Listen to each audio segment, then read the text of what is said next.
Clermont-Ferrand down in a roughly southeasterly direction to Saint-Étienne. The route this time covering no less than 4 big King of the Mountain climbs. One notable early retirement was Andreas Kluden, who came down in that crash the previous day. The former winner of Paris-Nice was suffering a little bit, started, but sadly after a few kilometres climbed into his team car. A pack of 19 riders got away at one stage, and they had 3 minutes lead on the peloton, with around about half of the stage gone. There were several attacks from that lead group, but eventually they all came back together again, and some of them even got dropped off and had to go back to the peloton. A beautiful picture as they go over one of the dams, holding back a massive amount of water in that reservoir. The time gap being shown there to the leaders, still 2 minutes and 25 seconds. In this little breakaway group, one of the Deutsche Telekom riders, a German team, but he's actually a Kazakhstani, and there he is, Alexander Vinokurov. A very, very talented young rider, still only 26 years of age. He's achieved some very good victories already. Within the Swiss, Rolf Husser from Team Coast. Thankfully for the riders, the sun coming out. They call this the race to the sun. They have done for many years. It traditionally starts in Paris, not this year perhaps, but has done for many, many years, towards the end of the coldness of winter, and hopefully finishing down on the Mediterranean in some early spring sunshine. That's the plan. It doesn't always work out like that, as we've seen.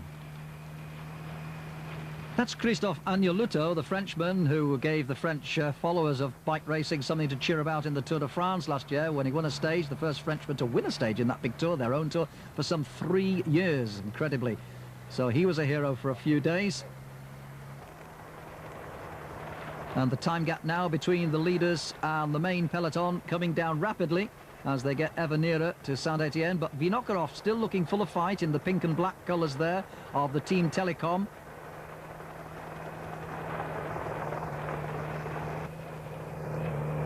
And there's a couple of the Cofidis riders, including the overall leader, of course. In fact, it's actually Matin and David Miller, the 1-2 in the prologue time trial. I'm not quite sure what they're saying to each other, but I know they'll want to control things. And meantime, they've got a man up the road there with this break. That's very interesting. David Moncoutier, the Cofidis rider there, who's just sort of riding shotgun on the back of this little break, not wanting to do any work.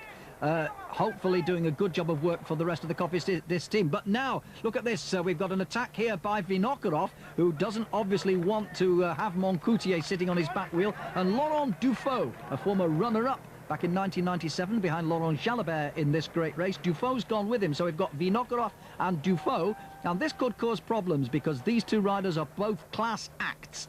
Moncoutier, very sensibly, going with them, continuing to look after the interests of the rest of the Cofidis team, and 3 more riders coming back up to them from that original break of around about 19 riders many kilometres earlier. So still at this stage 6 men out in front, the peloton around about a minute and a half behind, and once again another blistering attack from the Kazakhstani, putting it in a big gear. This man Vinokurov really is a powerhouse, a very talented rider. Won the Dauphiné Libéré stage race in France a few years ago, and everybody knows that he can't be given too much leeway, so the pressure on as Vinokurov attempts to drop the rest of his fellow escapees and come home to what could be a famous stage victory in Saint-Étienne.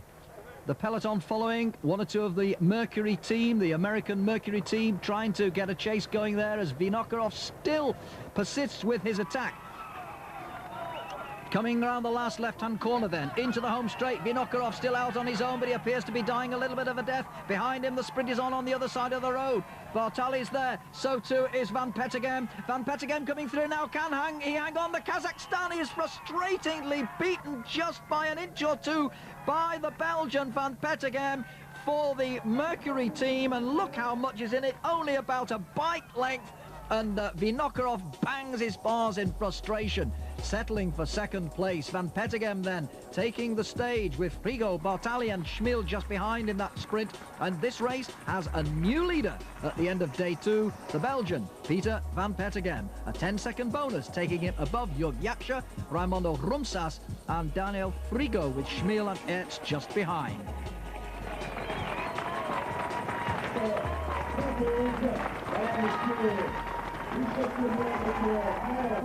La dernière côte. So, Peter van Petegem, the Mercury man.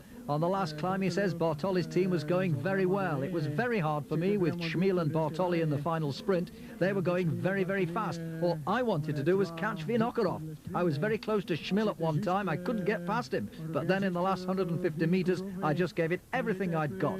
For me, my goal was to have a good race. I know I did a good prologue. Now I've got a stage and I've got the white jersey. It's good for me and my team.